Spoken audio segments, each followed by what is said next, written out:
왜 실패하냐?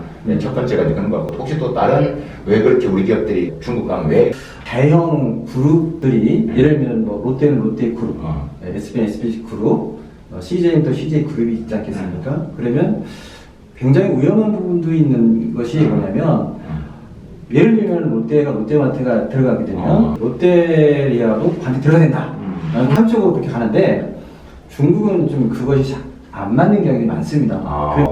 그룹 차원에서 입점해라 라고 하면 수익률이 안 나올 수 있는 매장을 분석되는 것들을 인수로 들어가게 되면 그게 쌓여서 나중에는 부채와 실패 요인으로 가기 때문에 롯데리아는 여러 가지 실패 요인도 있지만 그런 건 상당히 좀 주요를 했고, 그러니까 대부분 보면은 중국 소비자의 어떤 성향, 식문화 이런 것들도 감안을 해야 되는데, 예를 들면 한라산은 한국식 불고기를 추구를 하지만 사실은 80% 이상은 중국 사람들이 먹는 식습관, 문화에 맞춘, 그러니까 그런 것 때문에 계속적으로 발전할 수밖에 없었고요. 똑같은 불고기지만 거기 가면 시향 차이도 있고 소스가 다르다는 거죠. 그렇죠. 여러분 한라산 가보신 분 많잖아요. 중국 사람은 바글바글 하잖아요. 한국 사람 가면 이거 한국 불고기 맛 아닌데 이라고 하지만 중국 사람들은 이게 한국 불고기처럼 먹는데 내 입에 맞는 거야. 그게 진짜 우리가 말하는 현지화 이야기네, 그죠? 그거 제가 한라산이라는 브랜드를 로고부터 다 디자인하는 과정에서 저한테 하신 말씀이 있어요. 홍 사장님은 외국 음식을 일주일 동안 먹으라고 하면 먹을 수 있겠습니까? 거기에서 말하는 의미가 굉장히 크죠. 한라산은 한국 맛이 아니지만 음식 맛이라든 신문화는 중국 사람의 입맛에 맞췄기 때문에 한 사람의 고객이 한 달에 한 번 오게 하느냐, 두 번, 세 번 오게 하느냐라는 비즈니스적인 부분에서 보면 우리는 중국 사람들이 먹는 그 식문화, 고기도 소고기, 돼지고기, 뭐 무슨 고기, 구이도 야채, 구이부터 볶음채, 양채, 나중에는 후식까지 그 두루두루 음식이 굉장히 많은 이유가 있습니다. 중국 사람 먹는 습관에 대한 문화들을 잘 맞췄고 소스류도 내가 좀 편하게 너무 질리지 않게 구성하는 것들이 굉장히 주요했고요. 왜 그런 것도 있었죠. 항사의 槟랑 같은 거. 웬만한 매운 것은 그 사람들 성에도 안 찬다면서요. 그렇죠.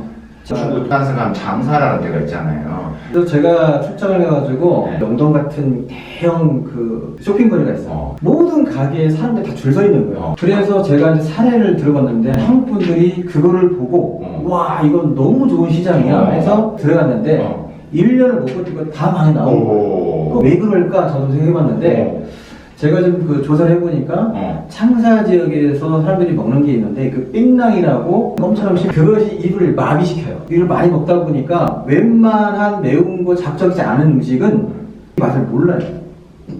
한국식 하면 매운 음식이지만 거기에서는 매운 게 아니에요. 근데 제가 보다가 충격을 받은 게 있어요. 그 거리를 가다가 밤 12시가 됐는데 그냥 보면 한국식 불고기인 거예요. 근데 한국 사람도 아니고 저도 아니에요. 한쪽이 운영하는 한국집 불고기 집인데 겉으로는 비슷하지만은 12시가 되는데도 불구하고 사람들이 가서 줄을 서 있어요. 갔는데 어떤 양념전. 고기는 불고기인데 양념이 어떻게 달라요? 그렇죠. 완전 다르죠. 그 중국 그 현지인들이 좋아하는 그 매운 소스. 이런 것들을 같이 가미를 해서 파는데 밤 12시가 되는데 사람들이 줄을 서 있다는 거예요. 불고기는 한국 건데 중국 사장이 한다고. 그러니까 춤은 누가 추고 그죠? 돈은 누가 벌어간다고. 한국 컨텐츠를 중국 사장님이 인지화를 시켜가지고 돈을 버는 거잖아요. 어떻게 보면 우리는 뭐 하고 있냐는 거죠. 우리는 이렇게 좋은 컨텐츠를 가지고 가끔씩 보면 너무 안타깝죠. 그렇죠. 조금 해놓고 컨텐츠를 제공하고 돈은 중국 기업들이 벌어가는. 중국 진출을 희망하시는 우리 요식업, 외식업 업체들이 있을 거예요.